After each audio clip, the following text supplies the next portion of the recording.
Hello friends, आपके बच्चे magnetic field वाली इस यूनिट का आपका बायट-सावर्त लॉ को बताने के बाद उसकी एप्लीकेशन बताने के बाद सेकंड एप्लीकेशन की तरफ मूव कर रहे हैं, जिसका नाम है magnetic field at the centre of current carrying circular coil और लूप। ठीक है, तो आपके पास क्या है, करंट कैरिंग एक लूप या आपके पास क्या है, कॉइल। मान लीजिए आपके पास फर्स्ट हम लूप के लिए बात करेंगे। तो फर्स्टली हम क्या करने जा रहे हैं, आपके पास एक सर्कुलर क्या है, एक सर्कुलर लूप है। ठीक है, तो मैं सर्कुलर लूप के लिए बच्चे आपको मैग्नेटिक फील्ड निकालूंगा उसके सेंटर के ऊपर। चलिए सबसे पहले तो हम क्या मान लेते हैं, एक लूप मान लेते हैं, सर्कुलर लूप। ये रही सर्कुलर लूप। इसकी रेडियस मान लीजिए, इसकी रेडियस को हम नाम दे देते हैं आर। ठीक है, ये है इसका सेंटर और ये है उसकी रेडियस। रेडियस को नाम दे दीजिए आर, ये है उसकी रेडियस। करंट की डायरेक्शन मान लीजिए करंट इस तरह, कौन सी डायरेक्शन हुई, anti clockwise.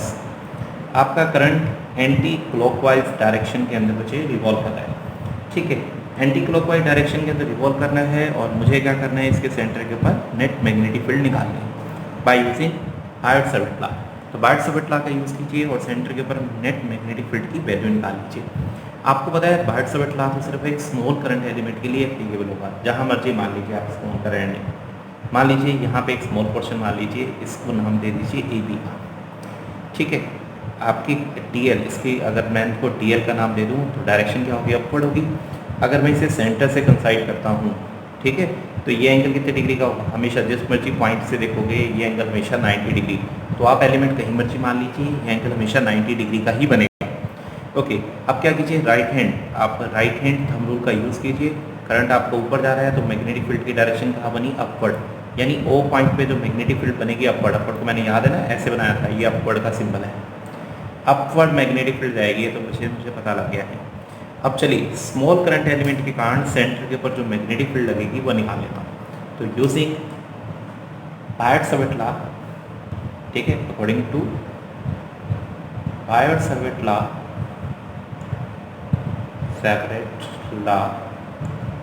Magnetic field due to small current element किसके बराबर होगी बच्चे, μ0/4 आई डी एल साइन कितने डिग्री का, 90 डिग्री का, डिवाइडेड बाय कैपिटल आर माना है तो कैपिटल आर का स्केल। ठीक है, तो स्मॉल करंट एलिमेंट के कारण आपके पास, ठीक है, इसे ए पार्ट का नाम दे देते हैं। तो स्मॉल करंट एलिमेंट के कारण जो आपकी मैग्नेटिक फील्ड आई वही आई। कंप्लीट के लिए निकालना चाहते हो तो इंटीग्रेशन कर दीजिएगा, इंटीग्रेशन ऑफ डी बी। ठीक है, इंटीग्रेशन करना चाहते हो, जो भी क्वेश्चन टर्म्स है मैं पहले ले आता हूँ, μ0/4 को बाहर लाइए, आई भी कॉन्स्टेंट है, आर स्केयर भी कॉन्स्टेंट है। सिर्फ आपका वो ये साइन 90 1 होता है, सिर्फ आपका डीएल चेंज होता है। तो लीजिए डीएल की इंटीग्रेशन करनी पड़ेगी। डीएल की इंटीग्रेशन क्या होती है बेटा, डीएल मतलब अगर सारी ऐसे छोटे छोटे एलिमेंट को जोड़ दोगे तो सर्कमफ्रेंस ऑफ सर्कल मिल जाएगी। सर्कमफ्रेंस ऑफ सर्कल क्या होती है, 2πr। लीजिए इस तरह बच्चे मैं यहाँ पे क्या करूँगा, 2πr लेते हैं, एक आर से आर कैंसिल होता है। लीजिए आपका फाइनली आंसर आ गया, B = μ0/4π I upon R into में 2π। मैं कट नहीं करूँगा, मुझे पता नहीं इसकी वैल्यू कितनी होती है बेटा, इस क्वांटिटी की वैल्यू होती है 10⁻⁻⁷। तो कैलकुलेशन करते हुए मुझे इसे कट मत कीजिए, ठीक है, आपके लिए फ़ायदा रहेगा। तो यही इसी फॉर्म में लिखा रहने दीजिए, यही है बच्चे मेरा आंसर। तो आपकी डायरेक्शन पहले ही निकाल चुका था, नेट मैग्नेटिक फील्ड की direction right hand thumb rule से अपवर्ड है।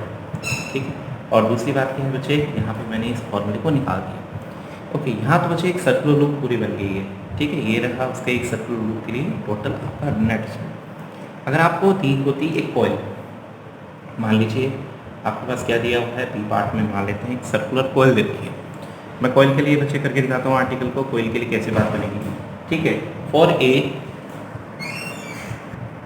चलिए ये आपके के लिए किसके लिए करने जा रहे हैं, आपकी सर्कुलर कॉइल के लिए बात बेटा। अगर एक सर्कुलर कॉइल के लिए बात की जाए, सर्कुलर कॉइल कैसे होती है, जैसे एक स्प्रिंग का ऐसे। मान लीजिए एक सर्कुलर कॉइल है, उसके अंदर नंबर ऑफ टर्न कितने हैं, n ग्रेटर देन 1 है आपके। ठीक है, श्योर है ग्रेटर देन 1 ही होगा। तो मैग्नेटिक फील्ड का फॉर्मूला बिल्कुल ऐसे ही निकाल सकते हो, सिर्फ यहाँ पे क्या होगा, n से मल्टीप्लाई कर देना। यानी आपका आंसर आ जाएगा B = μ0/4π I upon R into में 2πn। तो इस तरह बच्चे आप क्या कर सकते हो, एक सर्कुलर कॉइल के लिए भी मैंने देखिए मैग्नेटिक फील्ड का फॉर्मूला निकाल दिया। ठीक है, वैसे इस रिजल्ट के अंदर ज़रा ध्यान से देखिए, एक सर्कुलर कोयल के अंदर टोटल एंगल कितना होता है 2 पाई, इसका मतलब यहाँ एंगल लिखा जाता है। अगर आपका कोई केस ऐसे आ जाता है, मान लीजिए कोई आर्क आ जाती है, ठीक है, मान लीजिए क्या है, एक आर्क आ गई, सर्कल पूरा बनाएंगे, ठीक है, इस आर्क ने सेंटर के ऊपर कितना एंगल बनाया, मान लीजिए ये एंगल बना रहा जा रहा है अल्फा, रेडियस कितनी है आर, आर्क को नाम दे देता हूँ ए बी। अगर इस आर्क के लिए मुझे मैग्नेटिक फील्ड का फॉर्मूला लिखना हो तो सिर्फ आप क्या करना है, यहाँ पे जहाँ 2 पाई लिखा था वहाँ एंगल लिखेगा, मतलब जो भी एंगल, अगर आपका सर्कल पूरा नहीं बन रहा है, एक आर बन रही है, क्योंकि सर्कल पूरा बना तो एंगल कितना था 2 पाई, अब यहाँ एंगल लिख देना, एंगल कितना है अल्फा। तो इस तरह बच्चे आप एक सर्कुलर आर्क के कारण भी मैग्नेटिक फील्ड निकाल सकते हो, ठीक है। ओके, अगर मैं कहूँ करंट की डायरेक्शन कहाँ है, इधर है, तो राइट हैंड थंब रूल का यूज़ कीजिएगा। राइट हैंड थंब रूल का यूज़ करेंगे तो यहाँ पे देखिए करंट इधर जा रहा है, राइट हैंड थंब रूल का जब यूज़ करेंगे, देखो करंट इधर, तो मैग्नेटिक फील्ड ओ पॉइंट पे डाउनवर्ड लग रही है, क्रॉस से दिखा दीजिए। तो इस तरह बच्चे मैंने आपको मैग्नेटिक फील्ड, आपकी करंट कैरिंग सर्कुलर लूप, आपकी लूप, सर्कुलर कॉइल और साथ ही साथ आपकी एक सर्कुलर आर्क हो, तो उसके लिए भी बच्चे मैंने मैग्नेटिक फील्ड आपको दिखा दी। चलिए और आगे मूव करते हैं। आगे मूव करते हुए एक इंटरेस्टिंग आपको एक आर्टिकल आगे मूव कर रहे हैं, वो है magnetic field at the centre, ठीक है। अब आपको कुछ केस दिखाने जा रहा हूँ। सबसे पहले आपको केस दिखाने जा रहा हूँ बच्चे, magnetic field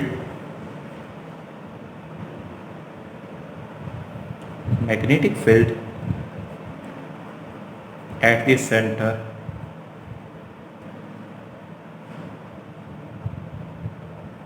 magnetic field at the centre of current carrying, ठीक है, करंट कैरिंग लूप, नाम तो वही है लेकिन कुछ केस अलग दिखाऊंगा इसमें। करंट कैरिंग लूप, सिर्फ लूप के लिए बात हो रही है, लूप के डिफरेंट केस लेंगे। नंबर 1 आपका केस कौन सा हम डिस्कस करने जा रहे हैं, फर्स्ट केस हम डिस्कस करेंगे, ठीक है, wire of loop, wire of circular loop is uniform. अगर आपकी जो सर्कुलर लूप बनी है उसकी जो वायर यूज़ कर रहे हो वो यूनिफॉर्म है, ठीक है। अगर यूनिफॉर्म वायर यूज़ होगी तो उस केस के अंदर हम कैसे डील करेंगे वो मैं आपको बताने जा रहा हूँ, ठीक है। जैसे मान लीजिए मेरे पास कैसे बच्चे एक ऐसे कॉइल बना देते हैं,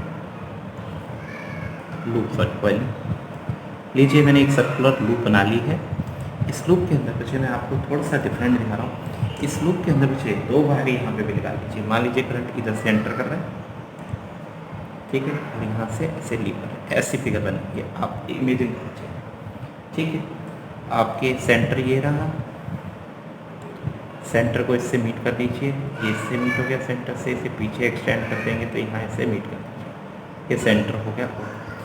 करंट इधर से एंटर कर रहा है, आपका करंट क्या जा रहा है बच्चे, करंट आई था, मान लीजिए टोटल करंट आई था, I1 में इधर डिवाइड हुआ, जो करंट इधर गया वो I2 मान लीजिए, फिर दोबारा यहाँ के मीट किया और टोटल आउटगोइंग करंट भी कितना हुआ, I ही हुआ, ठीक है। एक आपको और भी दे देता हूँ, मान लीजिए इनके वेरियस नाम दे देता हूँ। ये है आपका पॉइंट ए, इस पॉइंट को नाम दे दीजिए बीच में बी, ये है आपका सी, ठीक है, और ये वाला जो पोर्शन बचा इसे डी का नाम दे दीजिए, ठीक है बच्चे। फिगर से आपको दिखा रहा हूँ, आपके 2 आर्क बन रहे हैं। एक तो आर्क बच्चे यहाँ से यहाँ तक का, मैं डिफरेंट कलर बना दूँ, ये आर्क तो बच्चे डिफरेंट हो गया और ये वाला आर्क आपका डिफरेंट होगा, ठीक है, ये आर्क आपका क्या होगा, डिफरेंट होगा। अगर मैं आपसे कहूँ कि एंगल कौन कौन से एंगल बन रहे हैं, चलिए यहाँ पे एंगल जो बन रहा है वो है α1, और जो बाकी बचा हुआ एंगल है वो कितना है, α2 का एंगल बन रहा है। 2 आपकी लूप है। सबसे पहले magnetic field due to ABC के कारण निकालते हैं। Magnetic field due to ABC, कौन से वाले की बात हुई, ये बाहर वाले की बात हुई। इसके कारण बच्चे आपका निकालना चाहता हूँ, कैसे निकालें बच्चे, हाँ जी कैसे निकाल सकते हैं इसके कारण, चलिए शुरू करते हैं ABC के कारण। ABC के कारण बच्चे मुझे क्या करना है, कि जो मेरी सर्कुलर आर्क है इसके ऊपर, इसके कारण मैग्नेटिक फील्ड निकालनी है। मैग्नेटिक फील्ड का फॉर्मूला क्या होता है, μ0/4π, ठीक है, I, जो भी करंट आ रहा है इसके अंदर कौन सा करंट जा रहा है, I1 डिवाइडेड बाय इसकी जो भी रेडियस होगी, ठीक है। इसकी रेडियस को हम क्या नाम दे देते हैं, रेडियस तो सभी की सेम ही होगी हर जगह की, रेडियस है बच्चे मेरी R के बराबर। लीजिए रेडियस को हम नाम दे देते हैं R, इनटू में जो एंगल, ठीक है, देखिए आर थियरी एंगल क्या है आपका, एंगल कितने डिग्री का बनेगा, ABC के अंदर एंगल कौन सा लेना है, इसके अंदर एंगल α1 लिया जाएगा, ठीक है। ओके, तो ABC के, ABC के अंदर तो बच्चे α2 बन रहा था, यहाँ एंगल कितना लेना है, α2 लेना है। लीजिए मैंने मैग्नेटिक फील्ड निकाल दी ए बी सी के कारण। सिमिलरली आप ए डी सी के कारण निकालिए, magnetic field due to A D C, mu naught upon 4 pi, current जो जा रहा है करंट है I2, रेडियस यही है और एंगल कितना बन रहा है बच्चे, अल्फा 1 का बन रहा है। यहाँ तक हो गया। अगर मैं इन दोनों को डिवाइड कर दूँ, ठीक है, अगर मैं किस किस को डिवाइड कर रहा हूँ, B A B C divided by B A T, दोनों को डिवाइड करें बेटा, देखिए ये क्वांटिटी कैंसिल हो जाएंगी, आर भी कैंसिल हो जाएगा, ठीक है। तो अगर मैं इसे डिवाइड करूँ, देखो I1 alpha 1 alpha 2 divided by क्या बचेगा बच्चे, I2 अल्फा 1, यही बचेगा, यहीं तक आ गया, ठीक है।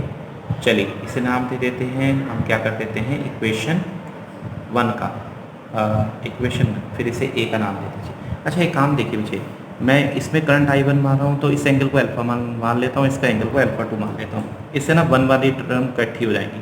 मैं जो चेंज आ रहे हैं ना कर रहा हूँ, यहाँ आएगा 1 तो यहाँ आ जाएगा 2, तो यहाँ आएगा 1 तो यहाँ आएगा 2, बस वो 1 1 2 2 वाली टर्म इकट्ठे करने के लिए मैंने ऐसे चेंजेस किए, ठीक है। इसे मान लीजिए आप इक्वेशन नंबर 1 का नाम दे दीजिए। एंगल किसके बराबर होता है, फटाफट बोलिए, एंगल क्या होता है बेटा, angle equal to R by radius, यही फॉर्मूला होता है, ओके। तो मैं इसी का यूज़ करने जा रहा हूँ। एंगल अल्फा 1 किसके बराबर होगा, अल्फा 1 क्या होगा, आर, ठीक है। आर कितनी है बच्चे, यहाँ से यहाँ तक की जो लेंथ है से ये आर है, इस टोटल यहाँ से यहाँ तक की लेंथ को मैं L2 का नाम दे देता हूँ, बची हुई जितनी लेंथ है वो L1 का नाम देता हूँ। आर रेडियस दोनों की सेम है, ठीक है। इसको लिख सकता हूँ लेंथ अपॉन आर, लेंथ कितनी है अल्फा 1 की L1, आर कितनी है, आर तो बच्चे आपकी आ रही है। अगर मैं इसे अल्फा 2 से डिवाइड भी कर देता हूँ तो इसके लिए भी लिखना पड़ेगा, sorry, L2 divided by R, तो आर से आर कैंसिल हो जाएगा। तो मैं इस फॉर्मूले में, ठीक है, मैं इस फॉर्मूले में बच्चे क्या लिख सकता हूँ, मैं इस फॉर्मूले में अल्टीमेटली इस टर्म्स को बच्चे और आगे मूव करने जा रहा हूँ। मैंने इसे प्रूव कर दिया, ये किसके बराबर है, L1 L2 के बराबर आ रही है, ठीक है। यहाँ तक हो गया, इसे आप इक्वेशन नंबर 2 का नाम दे दीजिए और आगे मूव करते हैं। और आगे मूव करते हैं, आप सभी को पता है V इज इक्वल टू किसके बराबर होता है, IR, ठीक है। R किसके बराबर होता है, R होता है रो L डिवाइडेड बाय A के बराबर होता है, ठीक है। इसका मतलब क्या हुआ, R डायरेक्टली प्रोपोर्शनल टू, देखिए I कांस्टेंट है, A कांस्टेंट है, तो R डायरेक्टली प्रोपोर्शनल टू किसके हुआ, L के हुआ। इसका मतलब अगर R के डायरेक्टली प्रोपोर्शनल है, ठीक है, तो R और L एक दूसरे के डायरेक्टली प्रोपोर्शनल हो गए। और I और R में क्या रिलेशन होता है, अगर मैं एक तो ये रिलेशन देखिए और क्या है, एक और रिलेशन देखिए। अगर मैं पूछूं I और R में क्या रिलेशन है, तो I किसके बराबर होता है, इनवर्सली प्रोपोर्शनल टू R होता है, ये देखिए इधर से चला जाएगा, ठीक है। तो ultimately I directly proportional to L होता है, इनवर्सली प्रोपोर्शनल टू आपका क्या होता है, R होता है। तो अगर मैं कहूँ I1 अपॉन I2 का रेशियो बताइए, रेजिस्टेंस का तो रेसिप्रोकल होता है, तो यहाँ R2 अपॉन R1 आ जाएगा। इसका मतलब ये L2 अपॉन L1 के बराबर आएगा। तो मैं I1 अपॉन I2 को क्या लिख सकता हूँ, ये रेशियो के बराबर लिख सकता हूँ। अब मैं इसी टर्म का बच्चे इक्वेशन नंबर आपकी कौन सी में यूज़ कर रहा हूँ, आपकी इक्वेशन नंबर फर्स्ट में यूज़ करता हूँ। तो BAC divided by BAD, I1 I2 को मैं लिख दूँ L2 अपॉन L1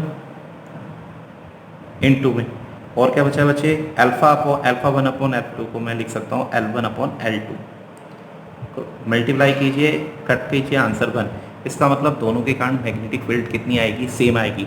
अब देख लीजिए डायरेक्शन के लिए बच्चे देखिए, इधर करंट जा रहा है, करंट इधर जा रहा है, तो O point magnetic field upward लगेगी।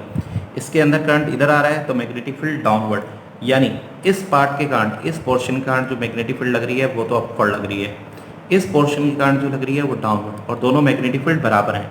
इसका मतलब ये दोनों, अगर मैं नेट की बात करूँ तो नेट किसके बराबर आएगी, नेट तो इनके डिफरेंस के बराबर आएगी। और अगर डिफरेंस की बात हो रही है तो नेट मैग्नेटिक फील्ड किसके बराबर होगी, सेंटर के ऊपर नेट मैग्नेटिक फील्ड की वैल्यू कितनी आएगी, 0 आएगी। वैसे भी जनरलाइज याद रखना, जब आपका I 2 पार्ट में आपका इस तरह डिवाइड हुआ था तो इस पार्ट के कारण जो मैग्नेटिक फील्ड हो, इस पार्ट क्योंकि डायरेक्शन अलग अलग हुई थी, तो आपके चाहे आपका पोर्शन बड़ा भी हो लेकिन मैग्नेटिक फील्ड का जो नेट करोगे वो हमेशा किसके बराबर आएगा, 0 के बराबर आएगा। चलिए कुछ और केसेस में भी डिस्कस करेंगे। Centre of the uniform loop के बाद बच्चे नेक्स्ट हम आपकी मैग्नेटिक फील्ड निकालेंगे। बच्चे सेकंड केस आपको डिस्कस करने जा रहा हूँ, क्या है, वायर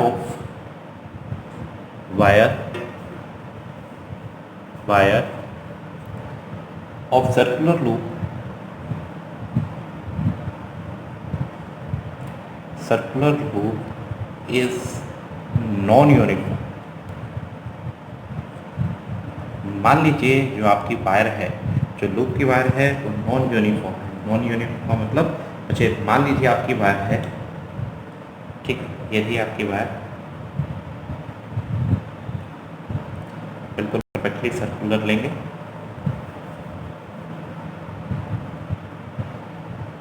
ठीक है, मान लीजिए वायर है, ये वायर में से बचे हमारा जो करंट आ रहा है वो इधर से आ रहा है, इधर से आपका मूव कर रहा है, ठीक है, इधर से आ रहा है, ऐसे जा रहा है। ये दो डिफरेंट मटेरियल हैं। मान लीजिए मैं इसे यहाँ से यहाँ तक का नाम दे देता हूँ। ये है बच्चे मेरा पॉइंट ए बी सी। ये ऊपर वाला मटेरियल है बच्चे मान लीजिए सिल्वर का बना हुआ। ये जो नीचे वाला मटेरियल है, चलिए मैं इसे शेडेड डिफरेंट कर देता हूँ। ये वाला नीचे वाला मटेरियल है, इसे नाम दे दीजिए डी, ठीक है। टोटल करंट क्या है बच्चे, मान लीजिए पॉजिटिव टर्मिनल है, ये नेगेटिव टर्मिनल है। आपका जो भी करंट है, करंट हमेशा कहाँ से कहाँ तक चलता है, पॉजिटिव से नेगेटिव टर्मिनल की तरफ मूव करेगा। तो टोटल करंट बच्चे मान लीजिए आपका कितना है आई। तो आई यहाँ दो पार्ट में डिवाइड हुआ, इसमें से करंट क्या I1, तो इसमें से करंट जाएगा I2। फाइनली ये आपका सिल्वर है, तो ये आपका मान लीजिए गोल्ड है। फाइनली करंट तो आई होगा, तो यहाँ से पास होगा। अगर आपके इस तरह एक लूप आपकी एक लूप डिफरेंट आपकी मटेरियल की बनी हो, मतलब नॉन यूनिफॉर्म हो आपकी लूप, उस केस में मैग्नेटिक फील्ड कैसे निकालेंगे। तो मैं इस केस में मुझे क्या क्या मान रहा हूँ, आपका केस मान लीजिए एक फर्स्ट केस है, ठीक। इस केस के अंदर बच्चे मैंने क्या क्या चीज़ मान रहा हूँ, मान लीजिए दोनों लूप्स की दोनों हाफ की थिकनेस तो सेम है। थिकनेस क्या है बेटे, थिकनेस तो सेम है, ठीक है, दोनों की थिकनेस तो सेम है, लेकिन मटेरियल क्या है दोनों पार्ट के। अगर मैं बात करूं मटेरियल की, दोनों पार्ट के मटेरियल क्या है बेटा, डिफरेंट है। तो चलिए इस केस के लिए मैं आपके सेंटर के ऊपर नेट मैग्नेटिक फील्ड निकालना चाहता हूं, ठीक है। सबसे पहले ऊपर वाले पार्ट के कारण मैग्नेटिक फील्ड निकालेंगे, यानी magnetic field due to part A B C. इस ए बी पार्ट के कारण, मतलब ऊपर वाले पार्ट के कारण, इस सेंटर को के ऊपर मैं नेट मैग्नेटिक फील्ड, चलिए इसकी रेडियस भी मान लेते हैं, इसकी रेडियस है आर। तो चलिए इसके ऊपर मैग्नेटिक फील्ड यानी हाफ सर्कुलर लिंक तो बनती है, ठीक है, इसके कारण आपकी मैग्नेटिक फील्ड निकालते हैं, ठीक। क्या बनेगी बच्चे, इसका फॉर्मूला आपको सेंटर के ऊपर आता है। फॉर्मूला कॉइल के सेंटर का फॉर्मूला होता है, लूप के सेंटर का फॉर्मूला होता है μ0/4π अपॉन जो भी रेडियस है इनटू में जो भी एंगल बनता है। एंगल कितने डिग्री का बन रहा है, पाई डिग्री का बनना है, ठीक। सिमिलरली अच्छा डायरेक्शन की बात करें तो राइट हैंड थंब रूल के अकॉर्डिंगली जो डायरेक्शन आएगी वो डाउनवर्ड आएगी इस पार्ट के कारण। सिमिलरली आप क्या कीजिए, ए डी सी नीचे वाले पार्ट की भी क्या करिए मैग्नेटिक फील्ड, वही फॉर्मूला लगेगा μ0/4π, ठीक है। अच्छा हाँ, करंट चेंज हो जाएंगे, इसमें करंट कितना है I2, R तो सेम है, पर वाले में करंट कितना था I1। एंगल यहाँ भी पाई ही बन रहा है, और डायरेक्शन क्या होगी, इस वाले पार्ट के कारण अपवर्ड आएगी, ठीक है।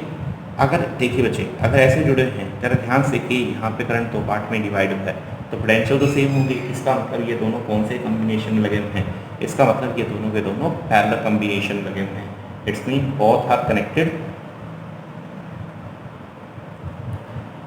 both are connected in parallel, both are connected in parallel, ठीक है, with source, यानी कि ये दोनों के दोनों सोर्स के साथ किस पे जुड़े हुए बेटा, पैरेलल में।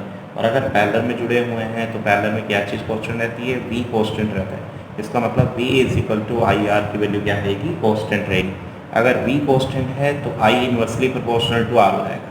श्योर, अगर इन्वर्सली प्रोपोर्शनल टू R होगा, ठीक है, अगर इन्वर्सली प्रोपोर्शनल टू R होगा, ठीक है, तो अल्टीमेटली क्या हुआ, R A, ठीक है, अगर मैं बात करूँ R किसकी, सिल्वर की, ठीक है, और एक है बच्चे गोल्ड का, तो R आपकी सिल्वर की गोल्ड से ज़्यादा होगी। कब, अगर ये इससे ज़्यादा है तो करंट का रेशो क्या होगा, अपोजिट हो जाएगा। करंट का रेशो क्या होगा, आपके गोल्ड का में जो करंट जाएगा वो आपके सिल्वर से क्या जाएगा, कम जाएगा, तभी होगा ये, ठीक है, ठीक है ना, ठीक है। ओहो, हम बच्चे देखिए, आपकी गोल्ड की रेजिस्टेंस ज़्यादा होती है, इसका मतलब रेजिस्टेंस ऑफ गोल्ड आपकी रेजिस्टेंस ऑफ सिल्वर से ज़्यादा होती है। तो अगर इसकी रेजिस्टेंस ज़्यादा है, तो अगर आपकी रेजिस्टेंस ज़्यादा तो ये करंट कम होगा, ठीक है। चलिए ये इक्वेशन आ गया, ठीक है, बिल्कुल ये सही है, यहाँ एरो का साइन आर्यभट्ट हो जाएगा, बिल्कुल ठीक है। अब मुझे नेट मैग्नेटिक फील्ड निकालनी है, तो नेट मैग्नेटिक फील्ड क्या होगी, net magnetic field at centre. चलिए नेट मैग्नेटिक फील्ड आपके सेंटर के ऊपर निकालते हैं। सेंटर के ऊपर नेट मैग्नेटिक फील्ड किसके बराबर होगी? अगर मान लीजिए मैं सेंटर को पी नोट से नाम दे रहा हूँ, नेट आपकी मैग्नेटिक फील्ड निकाल रहा हूँ, दोनों मैग्नेटिक फील्ड अपोजिट डायरेक्शन में है, तो आपकी कौन सी, क्योंकि आपका आई ए यू, ठीक है, यानी सिल्वर वाला करंट ज़्यादा है, सिल्वर वाला एक पार्ट कौन सा था, ऊपर वाला पार्ट था, यानी ए बी सी का करंट ज़्यादा है, मतलब ये वैल्यू ज़्यादा है, ये वैल्यू कम है, तो आपका आंसर आया, जो टर्म आपकी कॉमन है वो तो बाहर निकाल लीजिए, आर भी बाहर आ जाएगा, ठीक है, पाई भी बाहर आ जाएगा आपका, और अल्टीमेटली अंदर क्या रह जाएगा, I1 माइनस I2, ठीक है, और नेट की, ठीक है, नेट कहाँ रहेगा, तो आपका इनवर्ट, क्योंकि ये ज़्यादा पार्ट था तो ये रहा इनवर्ट डायरेक्शन, ठीक है, क्यों था, क्योंकि I1 ग्रेटर देन I2 है। तो लीजिए इस तरह बचे, मैंने अगर दो डिफरेंट मटेरियल की बनी हुई एक लूप हो तो उसके लिए भी क्या किया, नेट मैग्नेटिक फील्ड निकाल दी है। तो लीजिए मैग्नेटिक फील्ड निकालने के तरीका, हाँ अगर आप पाई से पाई कैंसिल करना चाहते हैं तो कैंसिल कर सकते हैं, कोई प्रॉब्लम नहीं है, ठीक है बेटे। चलिए नेक्स्ट केस की ओर मूव करते हैं, थर्ड केस की है। अब हम क्या मानते हैं थर्ड केस में, हम क्या मानते हैं बच्चे, थिकनेस भी डिफरेंट है, यहाँ तो हमने थिकनेस सेम मानी थी, ठीक है।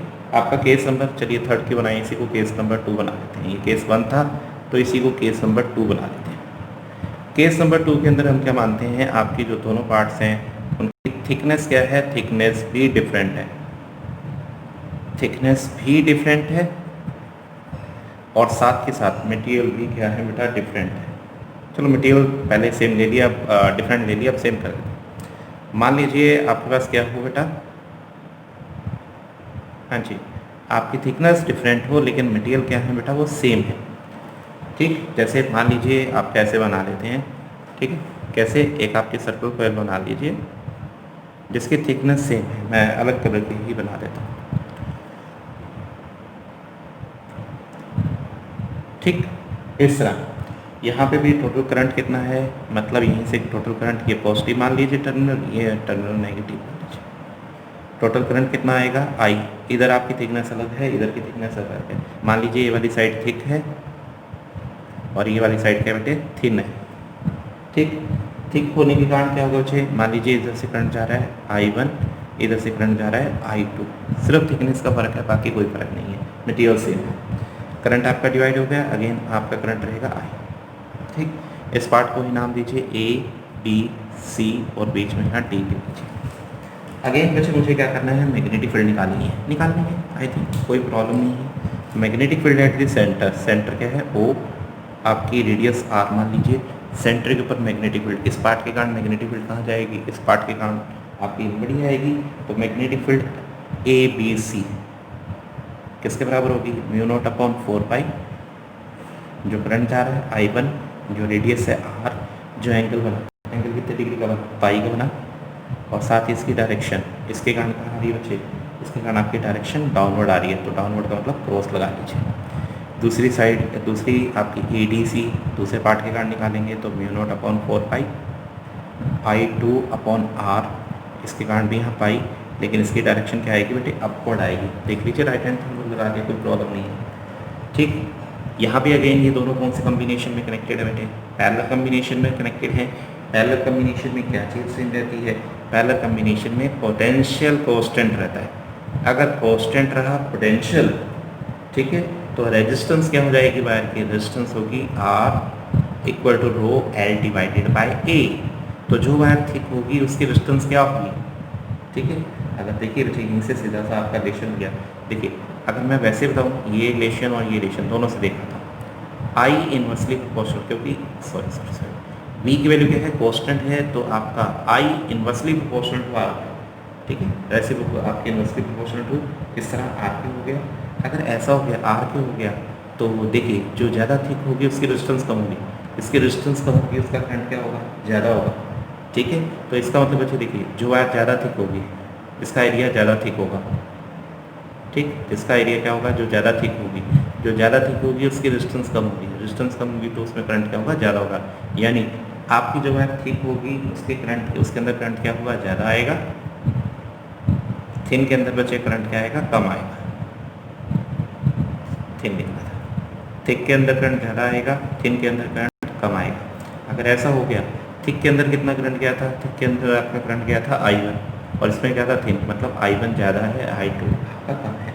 लास्ट फाइनल अगर net magnetic field at centre निकालूँ, ठीक है, तो किसके इक्विवेलेंट होगी, दोनों के डिफरेंस, यानी mu naught by 4 pi into 4 pi into में यहाँ क्या था बेटा आपका, ठीक है पाई लिखना है, पाई डिवाइडेड बाय आर, यहाँ पे I1 माइनस I2, क्यों, क्योंकि I1 ग्रेटर देन I2 है और अल्टीमेटली आपकी डायरेक्शन क्या रहेगी, इनवर्ड ही रहेगी, क्योंकि इस केस में भी डाउनवर्ड ही आपकी रहेगी, क्योंकि इस केस में भी I1 आपका ग्रेटर है।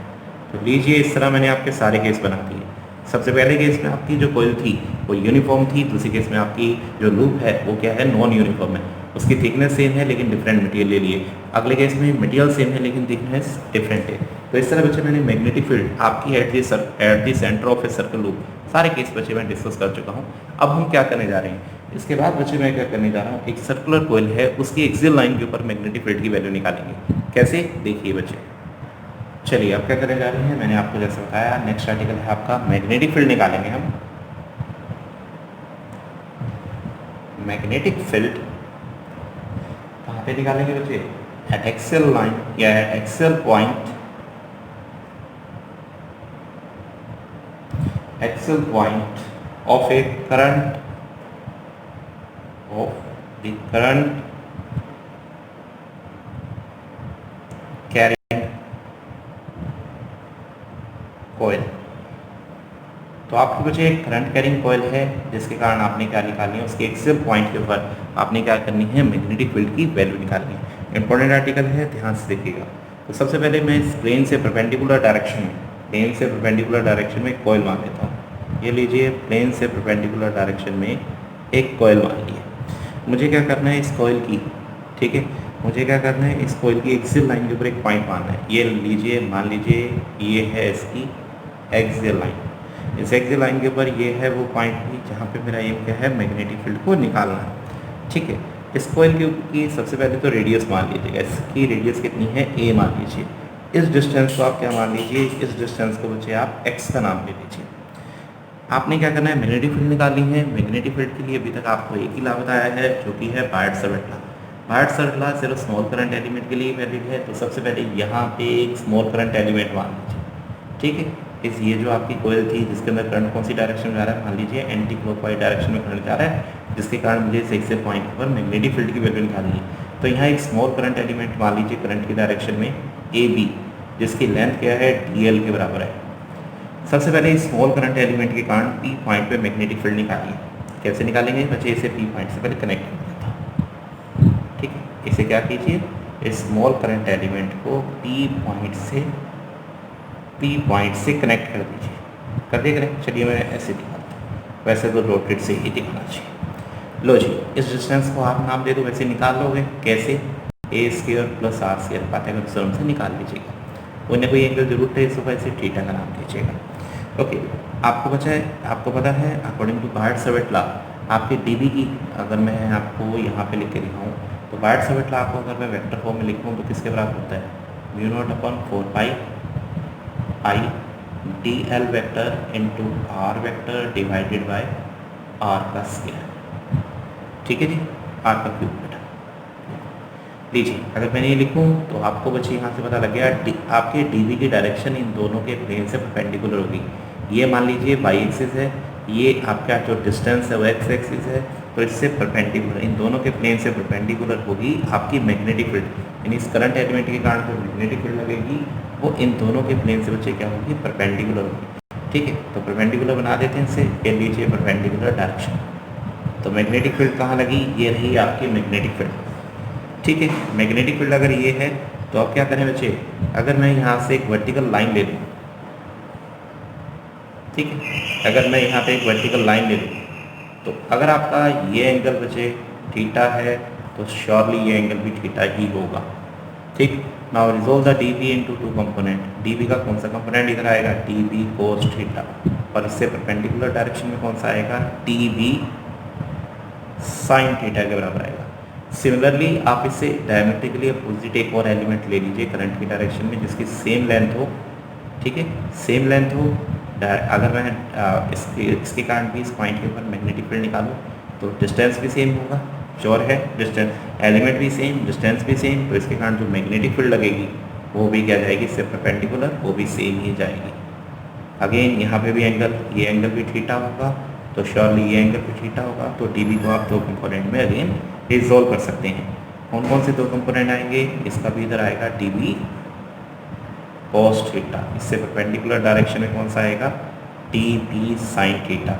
तो इस तरह बच्चे मैंने दो डायमेट्रिकली अपोजिट दो आपके स्मॉल करंट एलिमेंट लिए, जिनके लिए मैंने आपके डीबी को दो कंपोनेंट में रिजोल्व किया। क्योंकि डीबी की वैल्यू दोनों के लिए वर्क सेम है, तो जरा ये वर्टिकल कंपोनेंट को देखिए, ये कंपोनेंट तो एक करंट अपोजिट है, इसलिए ये दोनों एक दूसरे को क्या करेंगे, कैंसिल कर देंगे, और ये कंपोनेंट एक दूसरे की सेम डायरेक्शन में है, तो इसलिए ऐड हो जाएंगे। तो इसी तरह अगर मैं इस पूरी कॉइल को छोटे छोटे आपके डायमेट्रिकली अपोजिट एलिमेंट में डिवाइड करूँ, तो जितने भी कोस कंपोनेंट होंगे वाई एक्सिस के अलोंग, वो आपके सारे कैंसिल हो जाएंगे, ये सारे आपके ऐड हो जाएंगे। तो अगर मैं net magnetic field eight point P की बात करूँ, तो किसके बराबर होगी, वो इंटीग्रेशन के बराबर होगी। किसके, मतलब इन सारे D B sine theta component को ऐड कर दीजिए, यानी डी बी साइन थीटा जितने भी कंपोनेंट है सभी को ऐड कर दीजिए, यही होगी net magnetic field eight point P. निकालें, सबसे पहले डी बी की जगह उसकी वैल्यू पुट कर दीजिए, यानी एक स्मॉल करंट एलिमेंट के कारण यहाँ पे जो मैग्नेटिक फील्ड आई थी, पाइथागोरस लॉ का यूज़ कीजिए, μ0/4 पाई आई, टोटल डिस्टेंस कितना है यहाँ से यहाँ तक का, आर है, वैल्यू पुट करना चाहते हैं तो कर सकते हैं, कोई इशू नहीं, ठीक है। μ0/4 पाई आई, ठीक है, आई हो गया, D L divided by R square, ये लीजिए आर का स्क्वायर हो गया, और साथ ही साइन थीटा, क्या साइन थीटा की वैल्यू रेक्टेंगल पुट की जा सकती है, परपेंडिकुलर अपॉन हाइपोटेनस यानी ए अपॉन आर के बराबर। जो टर्म कांस्टेंट से इंटीग्रेशन कांस्टेंट है, जो कांस्टेंट टर्म है वो इंटीग्रेशन से बाहर आ जाएंगे, ये तो बेटा कांस्टेंट था, आई भी कांस्टेंट है, आर के चीज सी बचे, आर भी तो कांस्टेंट है, बाहर आते ही आर क्यूब, ए भी कांस्टेंट है, तो इंटीग्रेशन में सिर्फ क्या रह गया, डी एल रह गया। डी एल की इंटीग्रेशन अगर मैं सारे एलिमेंट को जोड़ दूँ तो सर्कमफ्रेंस मिलेगी, लीजिए μ0/4 पाई, ठीक है, आई ए अपॉन आर का क्यूब, और इसकी इंटीग्रेशन कर दें तो क्या मिलेगा बेटा, 2 पाई ए, क्योंकि सर्कल की सर्कमफ्रेंस आपकी मैंने रेडियस आपकी ए मानी थी, तो यहीं तक आपका फॉर्मूला आ जाएगा। यहाँ तक अगर फॉर्मूला निकाल लिया है तो मैग्नेटिक फील्ड मेरी बी पॉइंट पे नेट निकल आई है, कैसे, μ0/4 पाई 2 आई ए से को मल्टीप्लाई करो ए स्क्वायर, पाई भी आ रहा है वैसे तो यहाँ, डिवाइडेड बाय आर की जगह उसकी वैल्यू रख दें, आर की वैल्यू क्या है बेटा, ए स्क्वायर प्लस एक्स स्क्वायर का रूट और यहाँ क्यूब कर रहे हैं तो 3/2 हो गई, ठीक है जी। यहाँ तक कुछ कोई टर्म है तो ये बिल्कुल ठीक है। यहाँ तक अगर हम सोल्व कर चुके हैं, थोड़ा सा और कर देते हैं, चलिए पाई को पाई से भी कैंसिल कर देते हैं, ये 2 यहाँ पे हो गया, तो मैं इसको ऐसे लिख सकता हूँ, μ0 divided by 2 I pi a, sorry pi तो कैंसिल हो चुका है, आई ए स्क्वायर डिवाइडेड में ए स्क्वायर प्लस एक्स स्क्वायर की पावर 3/2, ठीक है जी। तो इस तरह बच्चे मैंने क्या किया, मैंने इस तरह आपके रिजल्ट को, एक रिजल्ट को, यानी कि आपके एक्सेल पॉइंट के ऊपर जो आपका रिजल्ट आ रहा था, मैंने उस रिजल्ट को फाइंड आउट करके दिखा दिया है, ठीक है। अगर आपकी इस कोयल के अंदर मान लीजिए लूप की बजाय कोयल होती और कितनी टर्न होती, if coil has N turn, मान लीजिए इस कोयल के अंदर कितनी टर्न होती, कैपिटल एन मान लीजिए, अगर इस कोयल के अंदर कैपिटल एन होती तो मैग्नेटिक फील्ड किसके बराबर होती, उस केस में मैग्नेटिक फील्ड अगर एन टर्न है तो उस केस में मैग्नेटिक फील्ड आ जाती μ0 एन कैपिटल एन से मल्टीप्लाई कर देता N A square divided by 2 A square plus X square की पावर 3/2। तो बच्चे इस तरह हमने क्या किया, नेट मैग्नेटिक फील्ड की वैल्यू अगर आपकी नंबर कोयल कितनी टर्न होती, एन टर्न होती, तो उसके लिए भी हम इसे सॉल्व कर देते हैं। चलिए ये रहा बच्चे, हमने एन नंबर ऑफ टर्म के लिए बच्चे ये रहा रिजल्ट मेरा, इजी था, बहुत इजी है ये भी। अब बात करते हैं केसेस के लिए, ठीक है। केसेस नंबर फर्स्ट के ऊपर करते हैं। अगर मान लीजिए आपका ये पॉइंट सेंटर पे है तो एक्स की वैल्यू क्या पुट करोगे, 0 एक आप पुट करनी है जब आपका पॉइंट कहाँ पे है, सेंटर पे, इसमें एक्स 0 पुट कर दीजिएगा, 0 पुट करोगे तो आपका सेंटर के ऊपर क्या रिजल्ट आएगा, अगर x को 0 पुट कर दोगे तो अल्टीमेटली आ जाएगा, देखिए x को 0 हो गया, a की पावर 3/2 मतलब a का क्यूब हो जाएगा, a 1 से कैंसिल हो जाएगा, सिर्फ नीचे a बचेगा, तो μ0 ni डिवाइडेड बाय 2a। लीजिए इस तरह इसे सॉल्व कर दीजिए। केस नंबर सेकंड की बात करूँ, कौन सी, अगर मान लीजिए x की वैल्यू वेरी लार्ज नहीं होती तो हम a को नेगलेक्ट कर देते, उस केस के लिए भी रिजल्ट लिख लीजिए, ठीक है, उस केस में इसे नेग्लेक्ट कर दीजिएगा, वहाँ एक्स का क्यूब रहेगा, यानी बी की वैल्यू आ जाती mu not an I A square divided by 2 x का क्यूब। तो इस तरह बच्चे हमारे पास जो भी केस दे रखा होगा मैं उस केस के लिए सिंपली इसे निकाल लूँगा। ठीक है, लीजिए यहाँ तक हमने बच्चे मैंने आपको बता दिया। ठीक है, और अगर आपसे ये कह दूँ कि एक्स की वैल्यू ए कितना है तो बस एक्स की जगह ए पुट कर देना, आपका आंसर निकल आएगा।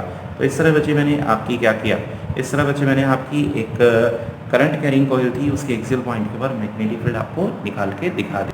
चलिए आपकी क्या करने जा रहे हैं, एक ग्राफ बना के दिखाऊंगा। अगर मैं कहूँ आपसे बी और एक्स के बीच में ग्राफ कैसे बनेगा, अगर मैं मैग्नेटिक फील्ड और एक्स के बीच में ग्राफ बनाने चाह रहा हूँ, बी एक्स ग्राफ बोल दीजिए चाहे से एक्स, तो आपके बच्चे सिमेट्रिकली जो इतनी मैग्नेटिक फील्ड इधर होगी उतनी ही मैग्नेटिक फील्ड कहाँ जाएगी, उधर भी जाएगी। तो बी और एक्स में क्या रिलेशन है, बी तो बच्चे अगर मैं एक्स की बात करूँ तो एक्स के साथ आपका एक्स की पावर एक्स की क्यूब के इन्वर्सली प्रोपोर्शनल है।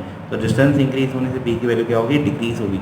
तो सेंटर के ऊपर ही बी की वैल्यू मैक्सिमम होती है, फिर क्या होती है, धीरे धीरे डिक्रीज होनी शुरू हो जाएगी। ये लीजिए, सेंटर के ऊपर इसकी वैल्यू मैक्सिमम, सिमेट्रिकली दोनों और आपकी वैल्यू क्या होनी शुरू हो जाएगी, डिक्रीज होनी शुरू हो जाएगी। ठीक है, तो ये रहे आपके पॉइंट। अगर आपको छोटी सी और बात बता दूं, ठीक है, तो बी की वैल्यू मैक्सिमम कब होगी, ये लीजिए बी की वैल्यू मैक्सिमम कब होगी, सेंटर के ऊपर होगी, मैक्सिमम कब होगी।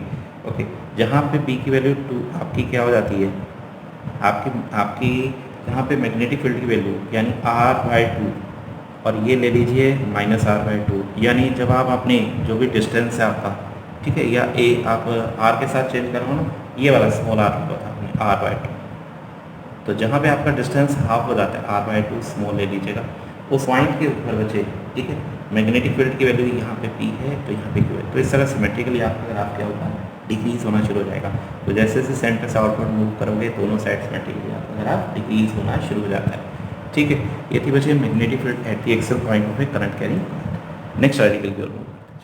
चलिए अभी भी बच्चे हमने एक ग्राफ बनाया, किस किस के बीच में, अभी भी हमने एक आपको ग्राफ बना के दिखाया था बी और एक्स के बीच में। ये रहा आपका ग्राफ। इस ग्राफ को बच्चे थोड़ा सा एक्सप्लेन कर देते हैं क्या है ये ग्राफ। तो अगर मैं बी और एक्स कर्व को, ये जो आपका बी एक्स कर्व बनाया है, इस कर्व को बच्चे एक्सप्लेन करना चाहूँ तो नंबर 1 पॉइंट क्या है, ये ग्राफ आपका सिमेट्रिकल है। ठीक है, तो आपका एक्स, आपका ये जो कॉइल है यानी x = 0 के राउंड ये क्या है, सिमेट्रिकल है। फर्स्टली ये ग्राफ आपका कैसा है, सिमेट्रिकल है। दूसरा, इसके अंदर आपको 2 पॉइंट दिख रहे होंगे। ठीक है, इन पॉइंट्स को बच्चे क्या बोला जाता है, अगर मान लीजिए मैं 2 पॉइंट ले रहा हूँ, P और Q पॉइंट ले रहा हूँ, इन पॉइंट्स की थोड़ी सी इंफॉर्मेशन दे देता हूँ। अगर इन पॉइंट को बात करूँ तो इन पॉइंट को पॉइंट ऑफ इन्फ्लेक्शन का नाम दिया जाता है। ठीक है, यहाँ पे आपका एंगल बच्चे ऐसे और उसके बाद रिवर्ट हो जाता है। ठीक है, तो इन पॉइंट्स को बच्चे क्या नाम दिया जाता है, अगर मैं इसको बताऊं तो इन पॉइंट्स को बोला जाता है, जो P और Q पॉइंट है इन्हें बोला जाता है पॉइंट्स ऑफ इन्फ्लेक्शन। ठीक है, इन पॉइंट को अपनी इन्फ्लेक्शन, ठीक है, XION होता है बेटा, इन्फ्लेक्शन का नाम दिया जाता है। ये है हमारे पॉइंट ऑफ इन्फ्लेक्शन। ठीक है, ये है आपके वो पॉइंट जहाँ पे कर्वेचर क्या होता है, चेंज होता है, पॉइंट ऑफ कर्वेचर। ठीक है, जिन पॉइंट क्या होगा, कर्वेचर की वैल्यू चेंज होगी। तो पॉइंट जहाँ पे आपके कर्वेचर क्या हो जाते हैं बेटा, चेंज हो जाते हैं, पॉइंट ऑफ कर्वेचर चेंज, जिन पॉइंट पे आपका कर्वेचर क्या होता है, चेंज, या आप इसे नाम दे सकते हैं point of zero curvature.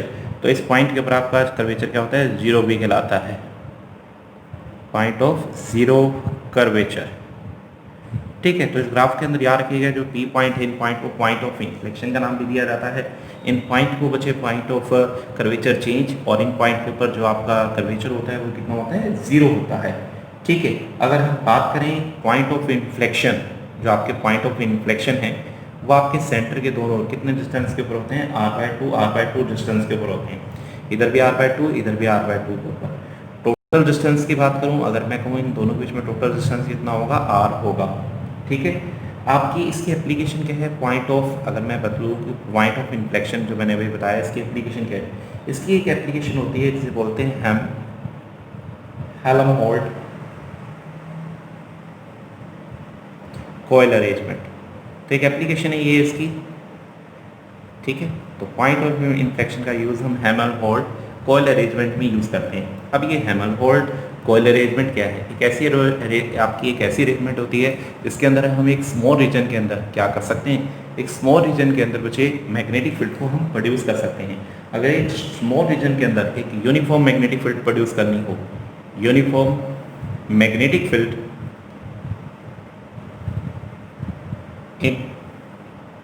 Uniform magnetic field of short range ऐसे बोल दीजिए। अगर आपको एक शॉर्ट रेंज के अंदर यूनिफॉर्म मैग्नेटिक फील्ड प्रोड्यूस करनी है तो उसके लिए हम हेल्महोल्ट्ज आपकी कोयल अरेंजमेंट का यूज़ करते हैं। इसके अंदर बच्चे क्या होती है, दो कोयल होती हैं, एक कोयल ये रही, दूसरी कोयल ये रही। दो कोयल जिनकी सेम रेडियस हो, ठीक है, जिनकी रेडियस भी सेम होनी चाहिए, नंबर ऑफ टर्न भी दोनों में सेम जा रहे हों, आपका करंट भी सेम जाए। इसका मतलब दोनों में NIR number of turn, current और रेडियस दोनों की सभी की वैल्यू सेम हो, करंट की डायरेक्शन भी दोनों में सेम जा रही है, ये लीजिए, ठीक है। इनके बीच की अगर रेडियस कितनी है, R है, इनके बीच का डिस्टेंस भी बचे, अगर मैं इनके बीच के डिस्टेंस की बात करूं तो इनके बीच का डिस्टेंस भी टोटल कितना होना चाहिए, सेंटर टू सेंटर इनके बीच का डिस्टेंस भी बेटे R ही होना चाहिए, ठीक है। चलिए मैं ऐसे बना देता हूँ, इनके बीच का डिस्टेंस कितना होना चाहिए, R ही होना चाहिए, ठीक है। इसके कारण क्या होगी बच्चे, एक मैग्नेटिक फील्ड, आपको पता है एक कोयल के कारण तो आपको रिजल्ट पता है। चलिए मैं दोनों के कारण आपको बच्चे बना के दिखाता हूँ।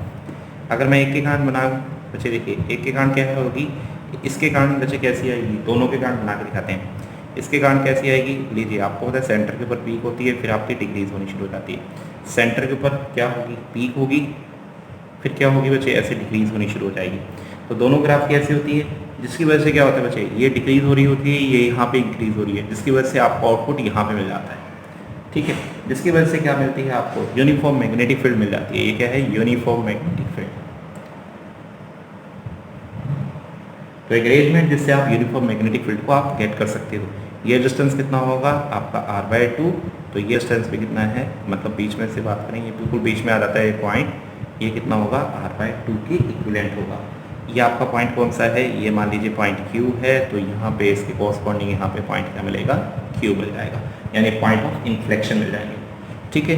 तो हेल्महोल्ट्ज अरेंजमेंट के लिए क्या क्या चीज़ जरूरी है, एक तो पहली बात तो ये दोनों कोयल आपकी क्या होनी चाहिए, कोएक्सियल होनी चाहिए, जरूरी है।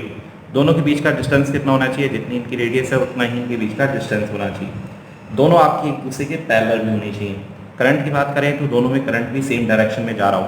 अगर करंट अपोजिट डायरेक्शन में, अगर इन चारों में से कोई भी क्वालिटी ना मिली तो वो हेल्महोल्ट्ज कोयल अरेंजमेंट नहीं होगी, ठीक है। समझ आया बच्चे? चलिए अब मैंने इस magnetic field at the axial point of a current carrying coil के ये केस, उसके ग्राफ को भी एक्सप्लेन करने के बाद कुछ इंपॉर्टेंट पॉइंट डिस्कस करते हैं जो अभी तक हमने टॉपिक किए हैं, फिर आपका नेक्स्ट आर्टिकल शुरू करते हैं। तो चलिए बच्चे कुछ इंपॉर्टेंट पॉइंट आपको इन टॉपिक के रिगार्डिंग बता देते हैं। तो मेरा नेक्स्ट आर्टिकल रहेगा इम्पॉर्टेंट पॉइंट, ठीक है। कुछ इंपॉर्टेंट पॉइंट्स आपके डिस्कस करते हैं, जिसमें से फर्स्ट क्या है बच्चे, आपको कुछ अरेंजमेंट दिखा रहा हूँ, उस अरेंजमेंट के अंदर सेंटर के ऊपर मैग्नेटिक फील्ड की वैल्यू 0 रहेगी। कैसे, जैसे ये एक अरेंजमेंट दिखा रहा हूँ, मान लीजिए बच्चे ये क्या है, एक आपका सर्कुलर कोयल है जिसके अंदर बच्चे क्या कर रहा हूँ, करंट मान लीजिए इधर से ऐसे जा रहा है, करंट ऐसे जा रहा है, करंट क्या है, ये पॉजिटिव है तो ये नेगेटिव है, करंट की डायरेक्शन ऐसे है, करंट दो पार्ट में डिवाइड हो गया, नीचे करंट ऐसे हुआ। अगर करंट ऐसे हुआ तो बच्चे बताइए सेंटर के ऊपर कितना होगा। मैंने ऐसे ऐसे आपको केस करवा चुका हूँ, देखिए दोनों पार्ट में करंट डिवाइड हो गया, दोनों पार्ट मैग्नेटिक फील्ड होगी तो सेम, मतलब अगर मैं बात करूँ ये ऊपर वाले पार्ट की ABC और नीचे वाला ADC, दोनों हाफ पार्ट की मैग्नेटिक फील्ड होगी सेम, दोनों की डायरेक्शन अपोजिट होगी, इसलिए मैग्नेटिक फील्ड का है कि सेंटर के ऊपर 0 आएगी। सिमिलरली एक और फिगर बच्चे आपको दिखा रहा हूँ, दूसरा एक सर्कल दिखा देता हूँ, ठीक है। इस सर्कल के, अगर मैं इस सर्कल के ऊपर बात करूं तो इस सर्कल के,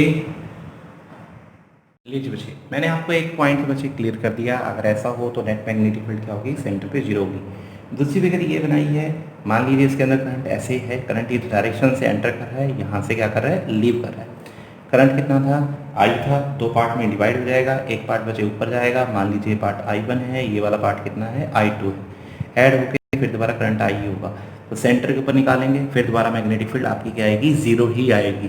क्यों आएगी आपको बता चुका हूँ, ऐसे हम केस कर चुके हैं।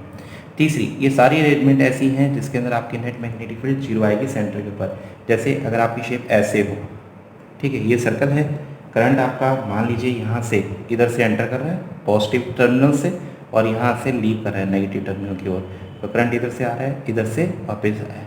करंट दो पार्ट में डिवाइड हो गया, एक पार्ट तो इधर जाए, एक पार्ट इधर जाए, तो इस केस में भी सेंटर के ऊपर आपकी नेट मैग्नेटिक फील्ड कितनी आएगी, 0 ही आएगी।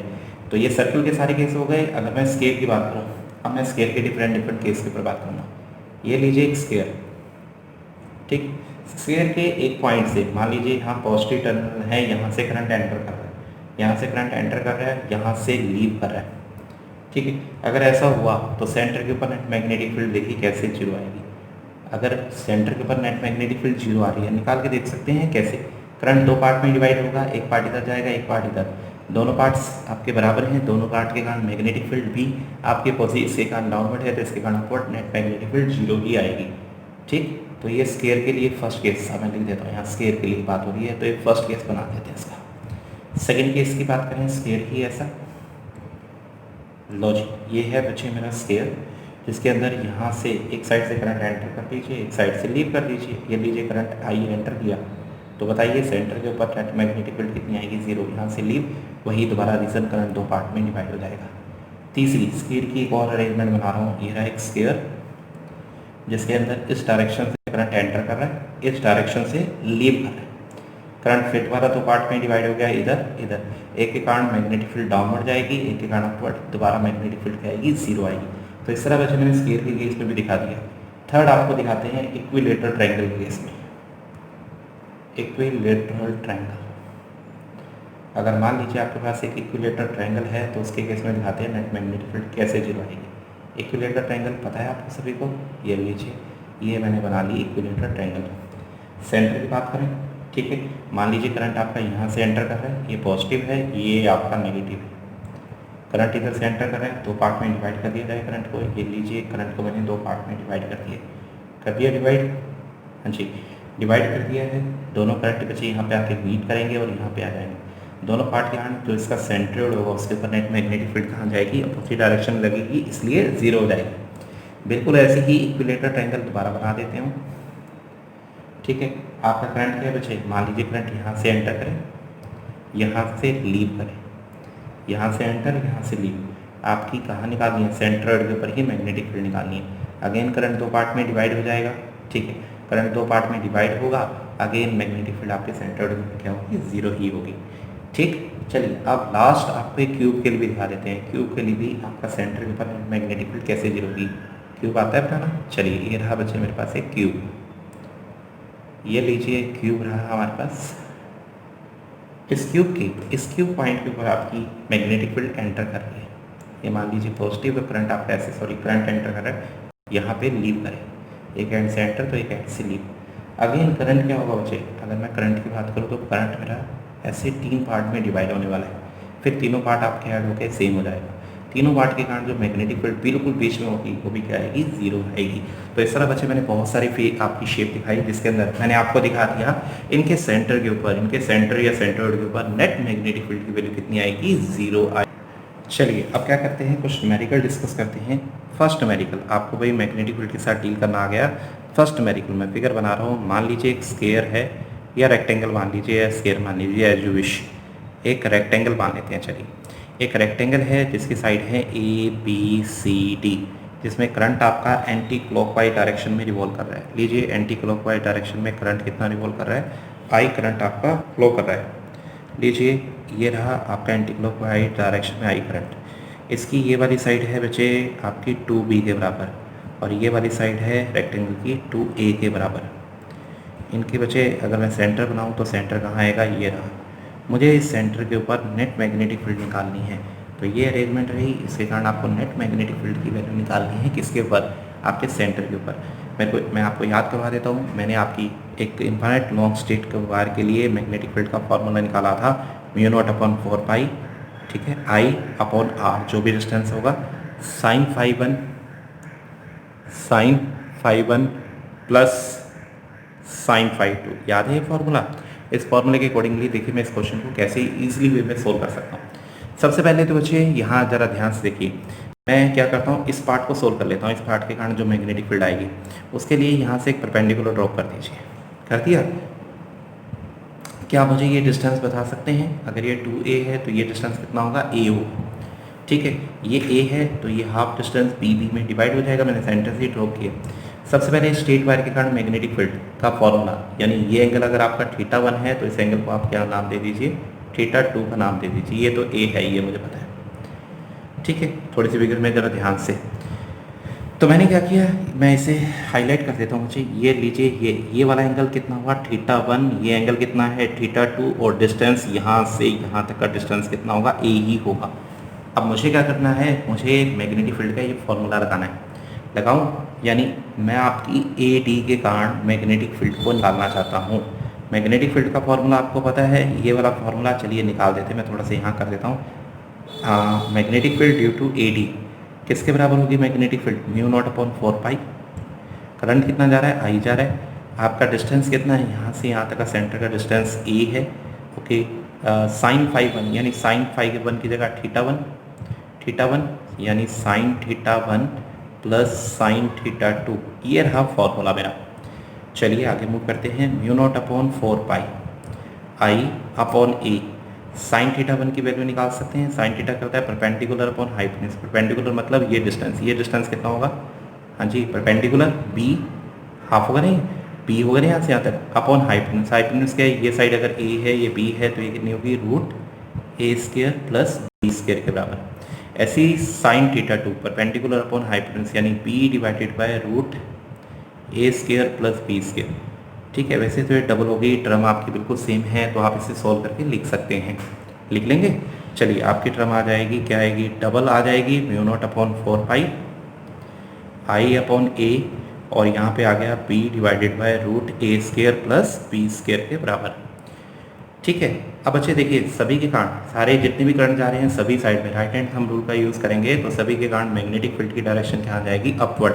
तो चारों पार्ट के कारण मैग्नेटिक फील्ड तो अपवर्ड जा रही है। तो इसका मतलब ये साइड और ये साइड तो बिल्कुल सेम लेंथ की होती है, मैग्नेटिक फील्ड की डायरेक्शन भी सेम है। तो इसका मतलब मैग्नेटिक फील्ड इस साइड की और इस साइड की मैग्नेटिक फील्ड बिल्कुल बराबर है। तो magnetic field of B C side is equal to magnetic field of A D. ठीक है, मैं क्या करूँगा, ये बराबर है। फिर क्या करते हैं, इस साइड के लिए बात करते हैं। इस साइड के लिए किसी एक साइड के लिए बात करें, परपेंडिकुलर ड्रॉप कर लीजिएगा। ऊपर वाले एंगल को आप θ1, इसको θ2 या θ3 और θ4 का नाम दे दीजिए। इसके ऊपर भी वही फार्मूला लगाते हैं, यानी magnetic field due to A B. Magnetic field का फार्मूला μ0/4π I, करंट तो आई था, यहाँ से यहाँ तक का डिस्टेंस कितना होगा, b होगा, ओके। sin θ1 या यहाँ sin θ1 कितना होगा, a divided by √a² plus b²। Similarly a divided by √a² plus b²। ऐसे लिख लीजिए इसे 2 μ0/4π I/b a √a² plus b²। सभी की डायरेक्शन, और क्योंकि ये साइड और ये साइड बराबर हैं तो magnetic field of A B is equal to magnetic field of C D. तो लीजिए, मैंने चारों साइड की मैग्नेटिक फील्ड तो निकाल दी, तो नेट मैग्नेटिक फील्ड कितनी होगी। Net magnetic field at centre की बात करूँ तो सभी का सम होगी, यानी magnetic field due to A B plus magnetic field due to A B B C plus magnetic field due to C D plus magnetic field due to D A. सभी के कारण आप निकाल चुके हो, इन दोनों को ऐड कर दीजिएगा। ठीक है, इसकी ये लिख लीजिए, बी ए डी के कारण, बी सी के कारण, इसके कारण, सभी को ऐड कर दीजिएगा, आपका आंसर आ जाएगा। बड़ा इंपॉर्टेंट आर्टिकल है, बड़ा इंपॉर्टेंट था बच्चे, ध्यान से कीजिएगा। ठीक है, अगर स्केयर होता तो स्केयर के केस में बिल्कुल ऐसे काम करना है, जब बट डिस्टेंस सारे सेम हो जाते, फिर वहाँ ए और बी नहीं आता। ठीक है, ये था बच्चे आपका फर्स्ट न्यूमेरिकल। चलिए सेकंड न्यूमेरिकल की ओर मूव करते हैं। चलिए सेकंड न्यूमेरिकल की तरफ मूव करते हैं। सेकंड न्यूमेरिकल में क्या आपको बताते हैं, मान लीजिए बच्चे दो कॉइल हैं आपकी, दोनों एक दूसरे से परपेंडिकुलर हैं। एक कॉइल ये रही, दूसरी कॉइल आपकी ये रही। दोनों कॉइल आपकी एक दूसरे से इस तरह परपेंडिकुलर बना देते हैं, ए, ठीक है, अंदर से डॉटेड से बना देते हैं। लो जी, दो कॉइल बना दी मैंने, और दोनों ही कॉइल एक दूसरे से क्या है, परपेंडिकुलर है। दोनों में करंट की डायरेक्शन बताऊँ तो इसके अंदर करंट इधर जा रहा है, तो इसके अंदर करंट इधर जा रहा है। आपने कॉइल 1 और 2, कॉइल 1 कौन सी बच्चे, ये है कॉइल 1 और ये है कॉइल 2, ये 1 ये 2। इसके कारण नेट मैग्नेटिक फील्ड निकालनी है इस P पॉइंट के ऊपर। ठीक है, P पॉइंट पे जिसका डिस्टेंस कितना है, यहाँ से यहाँ तक R है, नेट मैग्नेटिक फील्ड निकालनी है। कैसे निकालेंगे, ठीक है। अब बच्चे करंट की डायरेक्शन आपको पता है, इसके कारण देखो करंट की डायरेक्शन में फिंगर कर्ल्स को करोगे तो थंब इधर जाएगा, यानी कॉइल फर्स्ट के कारण जो मैग्नेटिक फील्ड लगेगी कोयल फर्स्ट के कारण जो मैग्नेटिक फील्ड लगेगी उसकी डायरेक्शन पी पॉइंट पे इधर जाएगी। इस कोयल के कारण जो मैग्नेटिक फील्ड लगेगी तो थंब की डायरेक्शन ऊपर जाएगी। तो लीजिए दो मैग्नेटिक फील्ड लग गई, दोनों एक दूसरे से परपेंडिकुलर हैं। अगर परपेंडिकुलर हैं तो उनका रिजल्ट कैसे निकालेंगे? Parallelogram law of vector addition आपने प्लस वन में किया था, तो parallelogram law of vector addition का यूज़ कीजिए, आपका आंसर निकल आएगा। तो नेट आंसर क्या आएगा? मैग्नीट्यूड नेट मैग्नेटिक फील्ड का B1 का स्क्वायर प्लस B2 का स्क्वायर। ठीक है जी, B1 का स्क्वायर प्लस B2 का स्क्वायर आपका ये निकला है। थीटा की बात करूँ, अगर मैं पूछूँ ये एंगल कितना होगा, बिल्कुल बीच में बात हो रही है, तो थीटा की वैल्यू कितनी आ रही है बेटा? 45 डिग्री का आ रहा है यहाँ। ये निकाल लोगे। B1 B2 सर्कुलर कोयल के कारण मैग्नेटिक फील्ड का फॉर्मूला आता है, मैं एक के लिए लिख देता हूँ, बाकी कर लीजिएगा। μ0/4π, हाँ जी, I/r इंटू 2π। ठीक है, दूसरे के लिए लिखिएगा। दोनों की डायरेक्शन आपको ऐसे दिख रही है। नेट आपका जो एंगल आएगा वो इतने डिग्री का आएगा। यहाँ पे देखिए नेट एंगल देखोगे ना तो रिजल्टेंट का डायरेक्शन देखनी होगी, तो ये एंगल कितने डिग्री का होगा? इसे अल्फा नाम दे दीजिए। अल्फा कितने डिग्री का होगा? 45 डिग्री का होगा आपका। निकालने के बच्चे नेट आप इस तरह B1 निकाल दिया, B2 निकाल दीजिएगा, सोल्व कीजिएगा, आपका आंसर निकल आएगा। चलिए नेक्स्ट न्यूमेरिकल की ओर मूव करते हैं। मैं आपको एक फिगर देता हूँ, उस फिगर के लिए नेट मैग्नेटिक फील्ड की वैल्यू निकालनी है। आपके लिए फिगर क्या है बच्चे? एक सर्कल है ऐसे, ठीक है, उसके ऊपर बच्चे कुछ इस तरह की अरेंजमेंट देखी है। ठीक, इस तरह की एक अरेंजमेंट बना रहे हैं। यहाँ तक सर्कल पूरा कर दीजिए और ये है अरेंजमेंट, इसमें करंट इधर से इधर आ रहा है। ये है करंट की डायरेक्शन। ठीक है, ये है आपके करंट की डायरेक्शन। पॉइंट्स को नाम दे देते हैं, डिफरेंट डिफरेंट नाम दे रहे हैं बच्चे हम पॉइंट्स को। ठीक है, ये है बच्चे आपका रेडियस की बात करें, ठीक है, तो हम बात कर रहे हैं ये आपकी, चलिए ये है रेडियस। रेडियस की बात कर लेते हैं, ये इसकी रेडियस यहाँ से यहाँ तक है, ये मान लीजिए इसे। और इस पॉइंट को बच्चे यहाँ इस पॉइंट को B का नाम दे दीजिए। करंट इधर आ रहा है, करंट को I ले लीजिए, इस सेंटर को O का नाम दे दीजिए। चलिए आपको एक फिगर दे रखी है, आपने O के ऊपर नेट मैग्नेटिक फील्ड निकाल ली है। ठीक है, अच्छा ये एक पॉइंट बच्चे यहाँ नहीं है, यहाँ मान लीजिए ये भी ऐसे हो जाएगा ना, ये वाला केस हो जाएगा, ये इधर वाला केस हो जाएगा। ठीक है, यहाँ पे बच्चे एक तो एक सर्कल बन रहा है, यहाँ एंगल कितने डिग्री का होगा आपको दिख रहा है? 90 डिग्री का होगा। एक तो सर्कल है, सर्कल के कारण जरा देखिए मैग्नेटिक फील्ड कहाँ जा रही है? डाउनवर्ड। इसके कारण भी डाउनवर्ड, मतलब दोनों पार्ट के कारण आपकी मैग्नेटिक फील्ड डाउनवर्ड जा रही है। सर इनको नाम देते बच्चे एक, तो मैं इजी वे में आपको बता दूंगा। यहाँ पे एक नाम दे देते हैं ABCD, इसे E का नाम दे दीजिए। सभी कारण मैग्नेटिक फील्ड, जरा AB को देखिए, AB और CD को देखिए। आपकी लाइन करंट की डायरेक्शन में ही पॉइंट लाई कर रहा है। करंट की डायरेक्शन में अगर पॉइंट लाई कर जाए तो एंगल कितने डिग्री का होगा? 0 डिग्री का। ओके, तो करंट की डायरेक्शन में अगर पॉइंट लाई कर जाए तो एंगल या तो 0 होगा या 180 होगा। इसके लिए आपके दोनों केस के लिए मैग्नेटिक फील्ड 0 होगी। आर्ट्सर्विटला यही कहता है ना, DB = IDL sin θ upon r²। तो एंगल 0 या 180 हुआ तो आपकी मैग्नेटिक फील्ड 0, यानी इन स्ट्रेट वायर के कारण जो मैग्नेटिक फील्ड आएगी यानी RAB = RCD, ये तो पहले ही R नहीं BAB और BCD ये दोनों की वैल्यू क्या आएगी? 0 आएगी, श्योर है। अब मुझे आर के कारण निकालना है। एक तो आर क्या बच्चे? ये वाली, एक आर है ये वाली, इन दोनों के लिए निकालना है। एंगल मुझे दोनों के लिए पता है। ठीक है, इसके लिए बात करें मैग्नेटिक फील्ड का फॉर्मूला क्या होगा? किसके लिए? ये आर को क्या नाम दे देते हैं? DEA। ठीक है, इसके कारण निकालें। इसके कारण क्या होगा? आर के लिए क्या फॉर्मूला होता है? μ0/4π। μ0/4π अगर हम बात करें यहाँ से यहाँ तक का डिस्टेंस कितना था? A, तभी मैं सर्कल की बता रहा था। I/A, डिस्टेंस तो A है, इनटू में एंगल। एंगल कितनी डिग्री का होगा बच्चे? 90। 360 में से 90 माइनस कर दीजिए, यानी 3π/2 का एंगल बन गया यहाँ पे। ठीक है, यहाँ पे यहाँ तक बन गया। अब जरा इस पार्ट के लिए बात करते हैं, कौन से वाली? Magnetic field due to BC। ये क्या आएगा? आर का ये भी μ0/4π I। यहाँ से इसकी रेडियस की बात करें तो ये कितनी है बच्चे? B के बराबर है। ठीक है, ये है B के बराबर, और एंगल कितना बन रहा है? π/2 का बन रहा है। दोनों की डायरेक्शन सेम है, तो नेट दोनों को ऐड कर दीजिएगा। DEA प्लस BC, क्योंकि दोनों की डायरेक्शन कहाँ आ रही है? आपकी डाउनवर्ड जा रही है, तो आप दोनों को ऐड करके आंसर निकाल सकते हैं। हाँ जी, आसान था ना ये भी?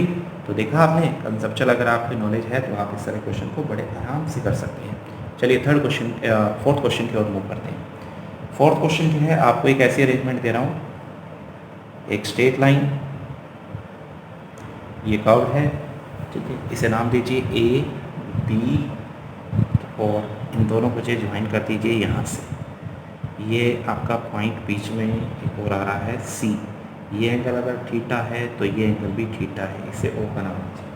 करंट की डायरेक्शन ये रही, ठीक है। करंट की डायरेक्शन ऐसे ही रोटेट करते हुए ऐसे आ रहा है। यहाँ दो केस दिख रहे हैं, एक तो स्ट्रेट लाइन वाला केस दिख रहा है बच्चे मुझे, स्ट्रेट लाइन वाला, और एक आर्क वाला। दोनों को ऐड कर दीजिए आंसर। दोनों एक मैग्नेटिक फील्ड की डायरेक्शन कॉन्वर्ट है। सबसे पहले मैग्नेटिक फील्ड निकालिए ए बी के कारण। स्ट्रेट वायर के कारण मैग्नेटिक फील्ड निकालने के लिए क्या यूज़ कर सकते हैं, एंगल दोनों सेम है तो वही फॉर्मूला μ0/4 आई अपॉन डिस्टेंस कितना है यहाँ से यहाँ तक का, हाँ जी डिस्टेंस OC लिख लें, मुझे नहीं पता OC कितना है।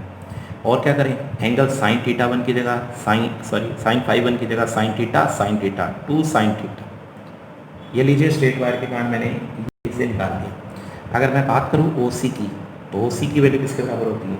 अगर मैं OC निकालूँ तो OC, अगर ये मान लीजिए रेडियस R है, ठीक है, अगर ये रेडियस R है तो OC किसके बराबर होगा, OC होगा R cos थीटा के बराबर, R cos थीटा के बराबर होगा, ठीक है। अगर R cos थीटा के बराबर है तो इसका मतलब BAB मैग्नेटिक फील्ड किसके बराबर होगी, मैग्नेटिक फील्ड आ जाएगी μ0I/4 इंटू में ये कितना है बच्चे, R हो गया, ठीक है। ये कितना है R, मैंने यहाँ पे रखा था ना, ये कितना हो गया बच्चे, R हो गया।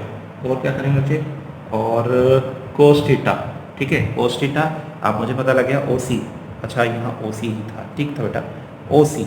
अब मुझे OC की जगह क्या पुट करना है, मुझे पता है OC की जगह मैं पुट कर सकता हूँ R cos थीटा, और ऊपर क्या है 2 साइन थीटा है, ठीक है जी। कोई आपकी टर्म कैंसिल करनी है तो कर दीजिए, कोई प्रॉब्लम नहीं है।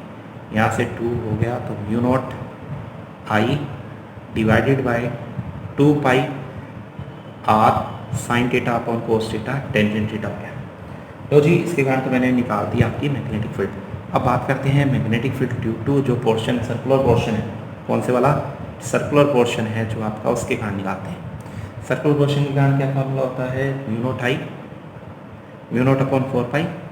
ये एंगल कितने डिग्री का होगा, वैसे तो टोटल 2 पाई होता है, उसमें 2 थीटा माइनस कर दीजिएगा, तो ये क्या बनेगा I/R, एंगल कितने डिग्री का बन रहा है 2 पाई माइनस थीटा का, ठीक है, 2 पाई माइनस थीटा का आपका एंगल बन रहा है यहाँ से, ठीक है जी, क्लियर है, 2 पाई माइनस 2 थीटा। और अगर आपकी डिवाइडेड करें बच्चे, देखिए 2 पाई माइनस 2 थीटा का लिए मेरा एंगल ये बन रहा है, ठीक है। तो चलिए दोनों पार्ट के लिए मैग्नेटिक फील्ड हम निकाल चुके हैं। अगर दोनों पार्ट के लिए मैग्नेटिक फील्ड निकाल चुके हो तो दोनों को ऐड कर दीजिएगा, आपका आंसर आ जाएगा, क्योंकि दोनों की डायरेक्शन सेम है तो आप ऐड कर दीजिए। सिंपली इस तरह बच्चे हम क्वेश्चन को सोल्व कर सकते हैं। तो आपको बच्चे मैग्नेटिक फील्ड के बहुत सारे क्वेश्चन दिए, अब बच्चे क्या होगी, इसकी असाइनमेंट आपको दूंगा, उस असाइनमेंट को बच्चे सोल्व कीजिएगा, आपकी काफ़ी प्रैक्टिस होगी।